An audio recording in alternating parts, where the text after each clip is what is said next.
Stock market में trade कर रहे हो और आपको नुकसान हो रहा है, चाहे वो ट्रेडिंग करो चाहे इन्वेस्टमेंट, आपको नुकसान ही हो रहा है। इसका रीज़न क्या है आपको पता है? इसका रीज़न, सबसे पहला रीज़न ये है कि आप दूसरों की बात सुनते हो। मार्केट में ट्रेड करने के लिए आप आइडियाज़ ले सकते हो, बट दूसरों के बात से इन्फ्लुएंस नहीं होना चाहिए। यहाँ पे बहुत सारे ऐसे फेक इन्फ्लुएंसर्स लोग यूट्यूब और इंस्टाग्राम पे भरे पड़े हैं, अभी तो टेलीग्राम पे भी भर गए हैं। ठीक है, तो जो आपको अपने जाल में फंसाते हैं, आपसे मेंबरशिप लेते हैं और आप उनकी मेंबरशिप लेके उनको, आपको लगता है बहुत अच्छा सर्विसेज दिया जाएगा, वो आपके कॉल तक उठाते नहीं हैं। ठीक है, ऐसे लोगों पे आप भरोसा करके, वो खुद ब्रोकर का ही बंदा होता है। ठीक है, ब्रोकर की तरफ से या कोई ऑपरेटर की तरफ से उनको पेमेंट किया जाता है और आप उनकी बातों को सुनते हो। तो इन्वेस्टमेंट या ट्रेडिंग अगर आपको करनी है, दिमाग आप अपना खुद का लगाइए। आप सीख सकते हो बट आप अपना दिमाग खुद का लगाइए और सीखने की कोशिश कीजिए। स्टॉक मार्केट को आप अपने दिमाग से खेलिए। देखिए, लॉस होता है ना, मैं एक सीधा सा बात बताता हूँ। एक मेरे क्लाइंट का किसी ने अकाउंट हैंडल लिया था और उसने उसको नुकसान करवा दिया ऑप्शन ट्रेडिंग में अच्छा खासा। ठीक है, मतलब लगभग 3 लाख के आसपास।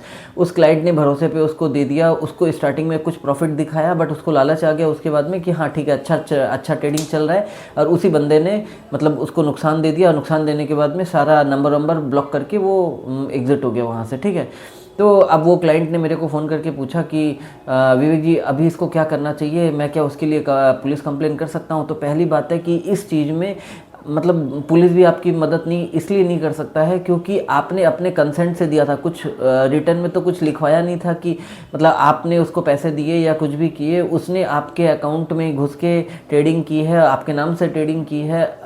इसको आप कैसे इस्टेब्लिश करोगे कि वही ट्रेडिंग किया है? ठीक है, तो यहाँ पे गलती हमारी होती है, हम दूसरे पे भरोसा करते हैं, दूसरे पे भरोसा करके हम अपनी सारी चाबी उसको दे देते हैं।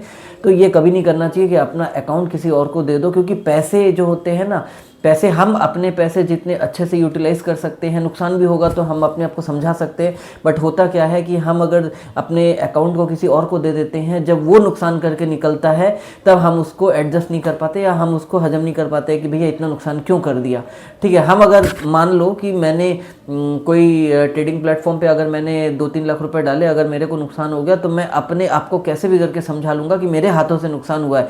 बट अगर आपके पैसे कोई और नुकसान कर देता है तो उस केस में क्या होता है कि उस केस में हम लोग उस चीज़ को अडॉप्ट नहीं कर पाते हैं कि मेरे मतलब नुकसान जो है उसकी वजह से हुए हैं। ठीक है, गलती तो हमारी ही होती है क्योंकि हमने अपना चाबी उसको दिया है कि जाओ भाई ट्रेडिंग करो। ठीक है, तो आपके पैसे हैं, आप अपने हाथ से ट्रेडिंग करो, किसी को पैसे भी मत दो और ना किसी के बात पे इन्फ्लुएंस होकर कोई ट्रेड लो, दिमाग आप अपना लगाओ। ठीक है, होता क्या है, मैंने विवेक बजाज बोल के एक बहुत बड़े स्टॉक मार्केट मतलब कोच है, ठीक है, कलकत्ता से बिलोंग करते हैं। तो उनकी एक बात मुझे बहुत अच्छी लगती है क्योंकि ट्रिगर हम दबाते हैं, सब कुछ हम दबाते हैं, बाद में नुकसान हो जाता है तो हम लोग किसी और को ब्लेम कर देते हैं। तो स्टॉक मार्केट वैसा नहीं है कि हमने ट्रेड लिया, हम कुछ कर रहे हैं, हम किसी और को लायबिलिटी दे दे उसका। ठीक है, हम ऐसे नहीं करना चाहिए।